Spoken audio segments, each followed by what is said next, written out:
කොහොමද? ඉතින් අද මම ඔයාලත් එක්ක ෂෙයා කරගන්න යන්නේ ගොඩාක් දිනෙට වටින වීඩියෝ එකක්. කොහොමද අපි පාස්පෝර්ට් එක අලුත් කරගන්නේ? එහෙම නැත්නම් පාස්පෝර්ට් එක හදාගන්නේ කොහොමද කියලා තමයි මම ඔයාලත් එක්ක කතා කරන්නේ. මේ වීඩියෝ එකේදී මම කොහොමද පාස්පෝර්ට් එක රිනියු කරගත්තේ කියලා මම ඔයාලට මුලින් ඉඳන් අගටම කියනවා.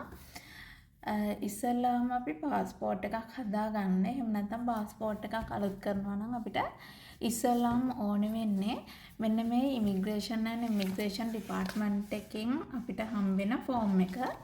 මෙන්න මේ ෆෝම් එක අපි ෆිල් කරන් යන්න ඕනේ. මේ ෆෝම් එක අපිට ඉමිග්‍රේෂන් ඇන්ඩ් ඉමිග්‍රේෂන් ඩිපාර්ට්මන්ට් එකේ වෙබ්සයිට් එකෙන් ගන්න පුළුවන්. මම ඔයාලට පහලින් ලින්ක් එකක් දාන්නම්. ඉතින් මේ ෆෝම් එක ඩවුන්ලෝඩ් කරගෙන ඒක print out එකක් අරගෙන අපි ඒක fill කරගන්න ඕනේ. ඒක තමයි ඉස්සෙල්ලාම කරන්න ඕනේ. වෙබ් එකේ තියෙනවා ඔයාලා මේක ෆෝම් එක fill කරන්නේ කොහොමද කියලා step by step කියලා තියෙනවා. ඊළඟට අපිට පාස්පෝර්ට් එක හදාන්න ෆොටෝ එකක් ගන්න ඕනේ. එතකොට ඉමිග්‍රේෂන් ඇන්ඩ් ඉමිග්‍රේෂන් ඩිපාර්ට්මන්ට් එකේ වෙබ්සයිට් එකේ දාලා තියෙනවා. එයාලා රෙකමන්ඩ් කරලා තියෙන ස්ටුඩියෝස් මොනවද කියන එක. ඉතින් ඒකෙන් බලලා ඔයාලට පුළුවන් ඔයාලට ළඟම තියෙන ස්ටුඩියෝ එකට ගිහින් කියන්න පාස්පෝර්ට් එකට ෆොටෝ එකක් ගහ ගන්න ඕනේ කියලා. එතකොට එයාලා ඒ වැඩ ටික කරනවා. අපිට ෆොටෝ හම්බෙන්නේ නැහැ. මෙන්න මේ වගේ කොලයක් තමයි හම්බෙන්නේ. ස්ටුඩියෝ එකෙන්ම අපේ ෆොටෝ එක ඉමිග්‍රේෂන් ඇන්ඩ් ඉමිග්‍රේෂන් ඩිපාර්ට්මන්ට් එක යාලට සබ්මිට් කරනවා. ඒ නිසා අපිට ෆොටෝස් දෙන්නේ නැහැ. මේ කොලේ තමයි අපිට ඕනි වෙන්නේ. ඉතින් ඔයාලා මේ කොලේ පරිස්සම් කරලා තියාගන්න ඕනේ. ඉතින් ඔයාලා මතක් කරලා මේ ෆොටෝ එකේ සොෆ්ට් කොපි එකකුත් ගන්න මතක තියාගන්න. ඔයාලගේ WhatsApp එකට හරි ඊමේල් එකට හරි. මොකද ඒක ගොඩක් වැදගත් වෙනවා. අපිට වීසා ගන්න අපිට සොෆ්ට් කොපි එකක් ඉල්ලනවා. මේ ෆෝම් එක තමයි K35A කියන ෆෝම් එක. අපි ඒක ෆිල් කරගන්න ඕනේ. ඊට පස්සේ අපි අර අපිට ස්ටුඩියෝ එකෙන් හම්බෙච්ච ෆොටෝ එක අපි ගාව තියෙන්න ඕනේ. ඒ වගේම අපිට අපේ බර්ත් සර්ටිෆිකේට් එක එහෙමත් නැත්නම් අපේ උප්පැන්න සහතිකය ඕනේ. උප්පැන්න සහතිකයේ ඔරිජිනල් පිටපතක් තමයි අපිට ඕනේ. ඒ කියන්නේ දම් පාට සීල් එක ගහලා තියෙන එකක් තමයි ඕනේ. ෆොටෝකොපි හරියන්නේ නැහැ. මෙන්න මේ විදිහට දම් පාට සීල් එක ගහලා තියෙන්න ඕනේ.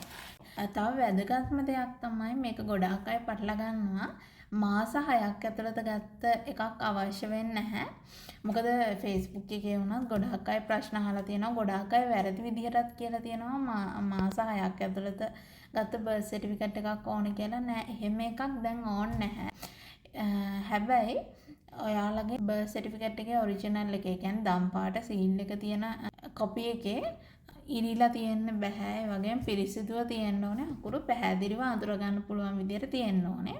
හැබැයි අර දැන් අපි ඉපදුනාට පස්සේ අපිට ඉස්සල්ලාම හොස්පිටල් එකෙන් හම්බෙන්නේ ඔරිජිනල් මේක. ඒක ගෙනියන්න එපා. එතකොට පොඩි ප්‍රශ්න වගේක් එනවා. ඒක ගෙනියන්න නැතුව ඕනම දම් පාට සීල් එකක් තියෙන AG ඔෆිස් එකකින් ගත්ත බර්ත් සර්ටිෆිකේට් එකක් ගෙනියන්න. ඒක මාස 6ක් අදාළ වෙන්නේ නැහැ. මොකද මම මේ 2007 දී ගත්ත බර්ත් සර්ටිෆිකේට් එකකින් තමයි මම මේ පාස්පෝර්ට් එක හදාගත්තේ. ඔයාලට බර්ත් සර්ටිෆිකේට් එකේ ඔරිජිනල් එකක් නැත්නම් දැන් පුළුවන් ඕනම තමන් ඉන්න දැන්ට ඉන්න ප්‍රදේශයේ ඕනම ප්‍රාදේශීය කාර්යාලයකින් ගිහින් තමන්ගේ තොරතුරු පුරවලා ගන්න පුළුවන්. සමහර අයගේ නම් වෙනස් වෙච්ච ඒ වගේ නම් බර්ත් සර්ටිෆිකේට් එක එහෙම ගන්න බෑ. තමන් ඉපදුන ප්‍රදේශයටම තමයි ගිහින් ගන්න ඕනේ. ඒ වගේම තව ඕන වෙන දෙයක් තමයි අපේ ඩෙන්ටිටි ෆොටෝකොපියක් ඕනේ. ඒ වගේම ඔයාලා කලින් පාස්පෝර්ට් එකක් හදලා තියෙනවා නම් ඒ කලින් පාස්පෝර්ට් එක සහ ඒ කලින් පාස්පෝර්ට් එකේ බයෝ පේජ් එකේ ෆොටෝකොපි එකක් ඕනේ. ඒ ටික තමයි අපිට ඕන වෙන්නේ. මම ආයෙත් කියන්නම් අපිට ඕන වෙන ටික. අපිට ඉස්සෙල්ලාම ඕන වෙනවා අපි ඩවුන්ලෝඩ් කරගත්ත ෆෝම් එක ෆිල් කරලා, ඒ කියන්නේ K35A කියන ෆෝම් එක ෆිල් කරලා ඊළඟට අපිට ඕන වෙනවා අපි ස්ටුඩියෝ එකෙන් ගත්ත ෆොටෝ කොලේ අපිට ඕනේ. ඊළඟට ඕනේ බර්ත් සර්ටිෆිකේට් එකේ ඔරිජිනල් එකක්. ඒක මාස 6ක වළංගු කාලයක් කියලා එකක් නැහැ. ඕනම කාලෙකදී ගත්ත දම් පාට සීල් එක තියෙන පිටපතක් තමයි අපිට ඕනේ වෙන්නේ. ඒ ඔරිජිනල් එක සහ ඒකේ ෆොටෝකොපි එකක් ඕනේ. ඒ වගේම අපිට ඩෙන්ටි කාඩ් එකේ ෆොටෝකොපි එකකුයි ඕනේ. ඒ වගේම ඔයාලා පරණ පාස්පෝර්ට් එක තියෙනවා නම් පාස්පෝර්ට් එක සහ ඒ පාස්පෝර්ට් එකේ ෆොටෝකොපි එකක් තමයි ඕනේ. ඔන්න ඔය ටික තමයි පාස්පෝර්ට් එකක් හදාගන්න අපිට ඕනේ වෙන්නේ. ඒ වගේම පාස්පෝර්ට් එක හදාගන්න අපිට ඕනම සතිය දවසක උදේම ගියොත් හදාගන්න පුළුවන් වන් ඩේ සර්විස් දාලා. වන් ඩේ සර්විස් එකට රුපියල් 20000ක් යනවා. ඒ වගේම නෝමල් සර්විස් එකට නම් රුපියල් 10000ක් යනවා. ඉතින් මම පාස්පෝර්ට් එක ගත්තේ වන් ඩේ සර්විස් දාලා. ඉතින් මම උදේ 5 වෙනකොට ඩිපාර්ට්මන්ට් එකට ගියා. මම එක වෙද්දි පාස්පෝර්ට් එක ගත්තා. ඉතින් ඇත්තටම වන් ඩේ සර්විස් දාලා ගන්න එක ගොඩක් ලේසි. මොකද නෝමල් සර්විස් එකට අපිට පෝස්ට් එකේ ගෙදරට එන්න ඕනේ. ඒක ප්‍රමාද වෙන්න පුළුවන්. ඒ වගේ දේවල් නිසා ඉතින් වන් ඩේ සර්විස් දාලා ගන්නත් පුළුවන්. හදිස්සියක්ම නැති කෙනෙක් ඉන්නවා නම් නෝමල් සර්විස් එක යටතේ ගන්නත් පුළුවන්. තව දෙයක් අපිට මේ පාස්පෝර්ට් එක හදාගන්න කලින් වෙනම බුකින්ස් දාලා එහෙම කිසිම දෙයක් නැහැ. උදේ පාන්දර යන තරමට තමයි අපිට ඉක්මනට වැඩේ කරගන්න පුළුවන්. දුර ඉඳන් එන කෙනෙක් නම් පාන්දර සාමාන්‍යයෙන් ගොඩාක් අය ඉන්නවා. පාන්දර 2-3 ඉඳන් ඉන්නා කට්ටිය. ඉතින් පුළුවන් තරම් මම රෙකමන්ඩ් කරන්නේ පුළුවන් තරම් උදේම යන්න. එතකොට ඔයාලට වැඩේ ඉක්මනටම කරගන්න පුළුවන්.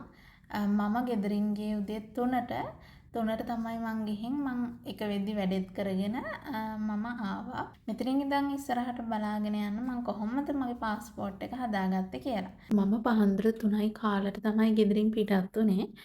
මම පාස්පෝර්ට් ඔෆිස් එකට ගියේ බස් එකේ. ඉතින් මං කියනවා දුර පළාත්වල ඉන්න ඔයාලා පාස්පෝර්ට් ඔෆිස් එකට එනවා නම් පුළුවන් තරම් උදෙන්ම එන්න. සාමාන්‍යයෙන් උදේ 3-5 අතර වෙලාවට එන්න. එතකොට අපිට ලේසියෙන්ම වැඩේ කරගන්න පුළුවන්. ඉතින් මම මේ පාස්පෝර්ට් ඔෆිස් එක ගාවට යනකොට පාන්දර 5:10යි. එතකොටත් සෑහෙන ලොකු පිරිසක් පෝලිං වෙලා හිටියා. ඉතින් මේ විදිහට ඒ වෙලාවෙම අපිව පෝලිං වලින් ඇතුළට ගන්නවා. වන් ඩේ සර්විස් එකයි සාමාන්‍ය සර්විස් කියලා කොටස් දෙකකට බෙදලා තමයි අපිව ගන්නෙ. මෙතන තියෙන මේන් ගේට් එක. මේ මේන් ගේට් එක ගාවින් අපෙන් අහනවා වන් ඩේ සර්විස්ද එහෙම නැත්නම් නෝමල් සර්විස්ද කියලා අහලා අපිව බෙදලා පෝලිං වල යවනවා. ඉතින් මෙන්න මේ වගේ මේක කාපාක් එකක්. මේ වගේ තැනකට තමයි අපි ඉස්සල්ලාම එන්නේ. මෙතන ඉඳලා පොලිමේ ඉඳලා තමයි අපි ඔෆිස් එක ඇතුළට එක්කන් යන්නේ. ඊට පස්සේ එනවා මේ පියස පරිශ්‍රය කියන තැනට. මෙතනින් තමයි අපි ඔෆිස් එක ඇතුළට ගන්නෙ. බත්තරමුල්ල ඔෆිස් එකට තනියෙන් එන කෙනෙක්ට උනත් කිසිම දෙයකට බය වෙන්න දෙයක් නැහැ. මොකද කාර්යක්ෂම කඩිනම් සේවාවක් තමයි තියෙන්නේ. ඊළඟට අපිව මේ වගේ තැනකට දාලා අපිට වාඩි වෙලා ඉන්න කියනවා. ලොකු වෙලාවක් මම මෙතන හිටියෙත් නැහැ. අපිව ඉක්මනට ගත්තා. ඊළඟට මෙතනින් පස්සේ අපි යන්න ඕනේ ආගමන විගමන දෙපාර්තමේන්තුව කියන තැනට. ඉතින් මෙතනින් තමයි අපේ ඩොකියුමන්ට්ස් ඔක්කොම චෙක් කරන්නේ.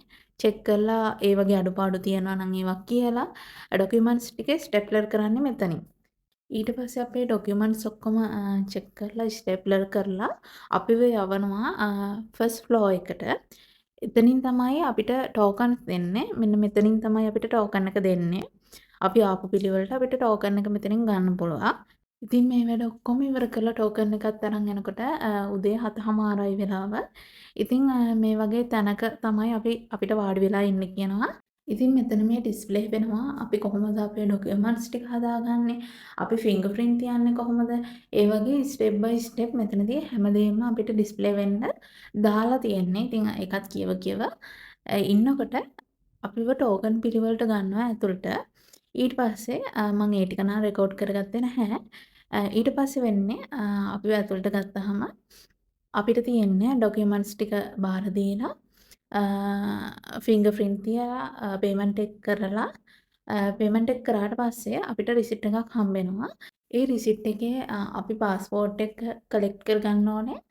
මොන කවුන්ටර් එකෙන්ද කොතනින්ද කියන එක හැමදේම සඳහන් වෙලා තියෙනවා. ඉතින් අපි අපේ ඇප්ලිකේෂන් ටික සබ්මිට් කරාට පස්සේ අපිට පැය 4ක් වගේ කාලයක් ඇතුළත පාස්පෝර්ට් එක අතටම ගන්න පුළුවන්. ඉතින් මම නම් කරේ පැය 4 මෙතන හිටියේ නැහැ.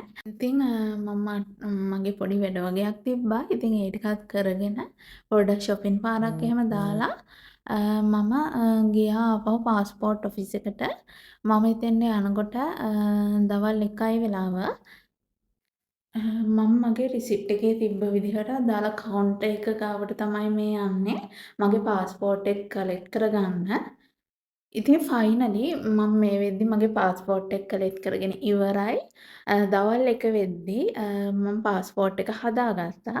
මෙහෙම තමයි මම මගේ පාස්පෝර්ට් එක දවසින් හදාගත්තේ. ඉතින් මම මේක දාන්නේ ඔයාලා කාටම හරි වැදගත් වෙයි කියලා. ඉතින් එහෙනම් ගිහින් එන්නම්. බායි.